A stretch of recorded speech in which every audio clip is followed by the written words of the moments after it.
soutien n'est pas seulement à des personnes. Qu'on les aime ou qu'on les déteste, une chose est certaine.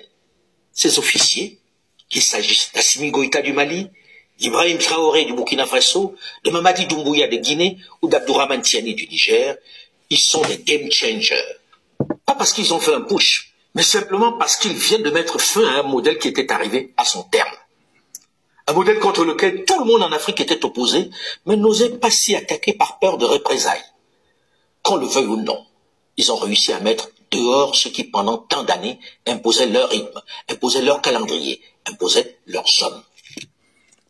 En tout cas, M. Alain Foucault, que vous venez d'entendre, s'il y a une chose qu'il a très bien compris des Africains après avoir présenté l'émission Mémoire d'un continent pendant 30 ans sur RFI, c'est justement que les Africains n'ont aucune mémoire. On peut leur faire croire que toutes les péripéties qu'ils sont en train de vivre, qu'ils ont toujours vécues en fait, que c'est aujourd'hui que ça commence et c'est à ce jeu-là qu'ils jouent. Parce que les gens qu'ils appellent des game changers et les pays qu'ils sont en train de citer sont très curieusement les champions du monde des coups d'État en Afrique et dans le monde. Certains sont vraiment dans la liste, dans le petit carré des 5 premiers. Et ils ne savent faire que ça, ils n'ont fait que ça. Alors, nous parler de game changer, mais changer le game dans ces pays serait en fait d'arrêter les coups d'État. Mais un coup d'État de plus drapé de souverainisme, nous l'avons déjà connu avec Thomas Sankara. Ça finit toujours au moment où la révolution finit par manger ses propres enfants. Là, il y a de nouveau sous le soleil, mais le même coup d'État, la même politique anti-impérialiste, anti-ceci, cela, avec les mêmes mots, le même discours. On n'était pas celle de M. Sékou Touré en Guinée, qui a fini toujours, comme d'habitude, par renouer avec les anciens colonisateurs, avec le bloc de l'Ouest, parce qu'il était communiste, après il a changé. La même politique qui consiste à dire qu'on va trouver de nouveaux partenaires qui nous aiment plus, qui sont plus humains. Toujours les mêmes, d'ailleurs. La Russie, la Corée du Nord, la Chine. Mais nous l'avons connu partout. C'était la politique de Idi Amin Dada. C'était la politique de Mobutu Sese Seko. C'était la politique de Mathias Nguema. C'était la politique de Tombalbaye au Tchad. C'était la politique de Modibo Keïta même au Mali. C'était exactement sa politique. C'est beaucoup rapproché des pays de l'Union soviétique. Ce sont des game changers. Quand ils changeaient, sincèrement, il y a de quoi se poser la question. Mais continuez à l'écouter parce que le monsieur est formidable. Il va vous dire quel a toujours été l'espoir des Africains que ces messieurs-là sont en train d'apporter. Et vous allez m'expliquer en quoi cela a-t-il été l'espoir des Africains et comment l'ont-ils exprimé. On l'écoute. Quel est l'homme politique de la génération de ces aînés qui aurait osé faire cela? Quoi donc? Qu'on les aime ou qu'on les déteste, ils ont fait ce dont tous rêvaient. Ah oui. Ils ont bravé les grandes puissances qui trônaient arrogamment dans ces pays depuis des décades. Ils ont mis un terme au mythe des grandes nations occidentales auxquelles on ne peut pas s'attaquer. Ils ont été garçons, comme disent les Ivoiriens. En fait, les choses se résument un peu à cette dernière phrase.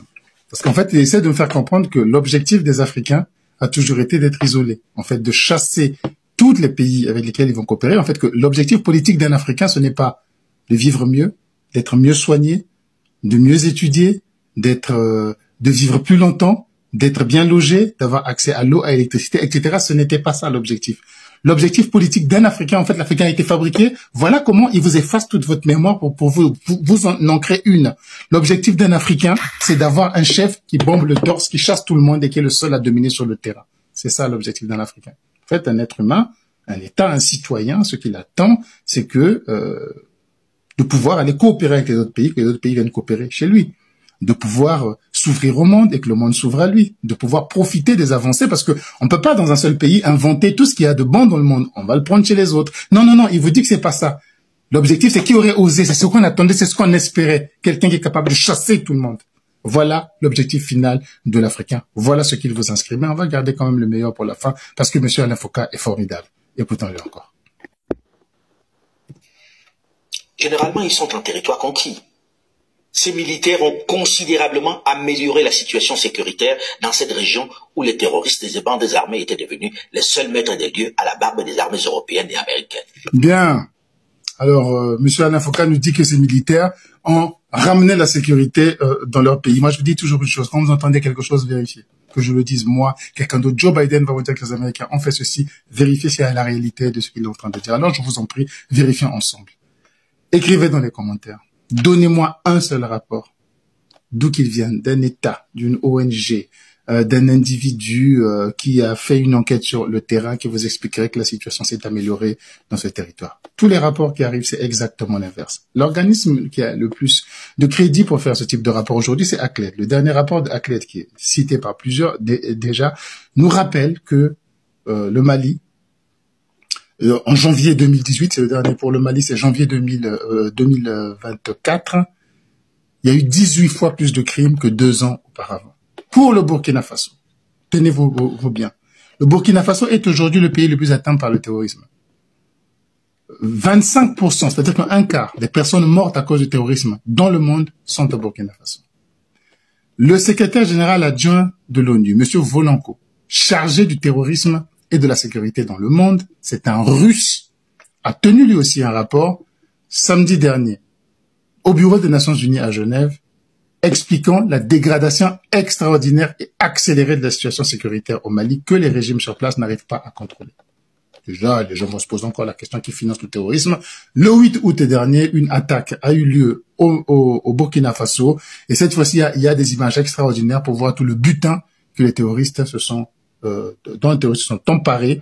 Et à chaque attaque, il y en a une comme ça pratiquement toutes les 2 semaines, un butin quasi similaire, sinon plus, est obtenu. Il s'agissait là, pour le 8 août dernier, de près de 16 véhicules avec des mitrailleuses dessus, ce qu'on appelle des doucettes, ou des mitrailleuses lourdes. Il s'agissait de munitions, d'armes, etc. Imaginez le nombre d'attaques qu'il y a en une année. Ça ne m'étonnerait pas qu'aujourd'hui, de toutes ces armes que essaie d'acquérir le gouvernement du Burkina Faso, mais n'ayant pas les moyens de pouvoir les utiliser, parce que c'en aide aujourd'hui qui sont des gens de Wagner, je rappelle que ce sont des repris de justice, c'est pas des militaires, n'ont aucune expérience militaire, même s'ils les payent $10 000 par mois, avec des primes de $70 000 versées aux familles en cas de décès, ce sont des gens qui n'ont aucune compétence, qui n'ont aucune valeur. Donc, avec l'incompétence avec laquelle ils combattent, chaque attaque finit par donner des butins à ces soldats-là, à ces combattants djihadistes. Et les combattants djihadistes aujourd'hui, si c'est pas aujourd'hui, mais dans pas longtemps, seront beaucoup mieux équipés que les armées locales de ces pays-là, avec de l'armement acheté par ces pays-là. Donc nous revenons à la situation sécuritaire. Monsieur Volanko, russe, SG-ONU, affirme que la situation est pourrie. ACLED affirme que la situation est pourrie. L'ambassadeur de Russie lui-même, leur allié principal, leur unique allié au monde, parce que à force de chasser tout le monde, évidemment, ils n'ont plus qu'une seule personne, qui finiront par chasser, je n'ai aucun doute là-dessus. L'ambassadeur de Russie a affirmé, a interdit aux Russes de mettre les pieds au Niger et au Mali, où il a autorité, parce que la situation des terroristes devient incontrôlable. Il n'y a pas de touristes russes dans ces pays-là. Il s'agit bel et bien des gens de Wagner, à qui il interdit, qui seraient des combattants, de venir encore dans ce pays parce qu'ils vont se faire tuer. Il avait raison, puisque moins d'une semaine après son annonce, il y a eu le massacre de Tinzawatine, où près de 80 agents de Wagner ont été tués et on ne sait combien de prisonniers. Alors comme M. Alain Foucault vient nous expliquer que la situation est sous contrôle, qu'il ne s'agit plus que de quelques actes de banditisme, s'il vous plaît, donnez-nous les sources sur lesquelles il s'appuie pour donner de pareils chiffres ou de pareilles assertions que tout va bien, alors que tout le monde dit le contraire. Donnez-nous même, nous accepterons les sources du Parlement russe, la Douma. Donnez-nous les sources syriennes, japonaises, chinoises, brésiliennes, une seule source dans le monde qui ne dit pas que la situation sécuritaire dans ce pays-là va non seulement dans la catastrophe de ces pays-là qui sont en voie de disparition aujourd'hui, mais pire, vont emporter avec eux les pays côtiers d'une crise. Je répète, M. Volanko, secrétaire général adjoint de l'ONU russe, a déjà des ramifications directes entre les combattants du Sahel et les combattants de Mozambique et de la République démocratique du Congo. L'Afrique va exploser. Et voilà que monsieur nous explique que tout va bien, tout s'arrange. Je vous en prie, faites vos recherches et vous vous rendrez compte que ce monsieur est un menteur patenté. C'est tout simplement du mensonge. J'ai peut-être tort, mais dans les commentaires, apportez-nous les éléments qui nous disent que ce n'est pas le cas, que la situation s'améliore, que la situation va bien. Voilà comment on essaie de vous faire vivre dans une réalité totalement inventée pour vous, dans une réalité nouvelle, en vous disant que, en fait, votre histoire n'existe plus. Et nous allons vous faire naître de nouveau, avec une nouvelle mémoire. Vous allez oublier, voilà, c'était ça, mémoire d'un continent. La finalité, c'est finalement de vous recréer une mémoire. N'est-ce pas pathétique, ça? Voilà, donc vous avez bien entendu l'analyste. Mais moi, j'interpelle tous les Ahusiens qui viennent défendre l'AES. Oui, tout ce que le monsieur a donné là, ça vient de sources fiables, ça vient d'un diplomate russe, voilà, qui est à l'ONU qui a appuyé toutes ces accessions avec des preuves. Donc, l'AES, vous dites que tout ce qu'on dit sur vous est faux. Les attaques, tout et tout, les attaques meurtrières qui se sont déroulées dans la zone de l'AES, tout ça est avéré. À ce moment, les pays de l'AES sont tous victimes d'attaques en attaque. Chaque jour, les attaques augmentent.